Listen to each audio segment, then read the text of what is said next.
AWSல security breach ஆனா கடந்த 10 வருஷமா அது யாருனாலுமே கண்டுபிடிக்க முடியல.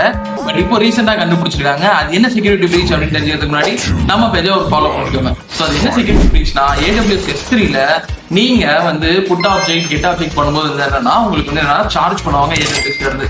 சப்போஸ் வேற யாராவது அன்ஆத்தரைஸ்டா உங்க பக்கெட்ல, அதாவது ஒரு ஹேக்கர் இல்லாட்டினா வேற யாராவது உங்க பக்கெட்ல வந்து ஒரு API கால் மேக் பண்ணாங்க அப்படின்னா அந்த S3 வந்து அவங்களுக்கு வந்து 400 வந்து ரிசல்ட்டா வந்து சென்ட் பண்ணும். இப்போ அது பிரச்சனை இல்லை. அங்க ப்ராப்ளம் என்ன அப்படின்னா அவங்க மேக் பண்ற ஒரு ரெக்வஸ்ட்டுக்குமே நீங்க வந்து பே பண்ணும். ஃபார் எக்ஸாம்பிள் ஒரு ஹேக்கர் உங்களோட S3ல 1 மில்லியன் ரிக்வஸ்ட் வந்து டம்ப் பண்ணாங்க அப்படின்னா அந்த 1 மில்லியன் ரிக்வஸ்ட்டுக்கு நீங்க அமௌண்ட் பே பண்ற மாதிரி இருக்கும். சோ இந்த இஷ்யூவை ரீசெண்டா கண்டுபிடிச்சு AWSக்கு வந்து இன்ஃபார்ம் பண்ணிருக்காங்க. சோ இது AWS என்ன சொல்லிருக்காங்க அப்படின்னா we are working on it. இனிமேல் நீங்க வந்து இந்த மாதிரி தேவையில்லாத பே பண்ண மாதிரி இருக்காது அப்படிங்கிற மாதிரியான ஒரு ஃபீச்சரை வந்து லான்ச் பண்ண போறோம் அப்படின்னு சொல்லியிருக்காங்க. But we should wait and see. இந்த வீடியோவை உங்க கிளவுட் ஃப்ரெண்டுக்கு அனுப்புங்க. அவங்களுக்கு இந்த மேட்டர் தெரியுமான்னு கேளுங்க. தெரியல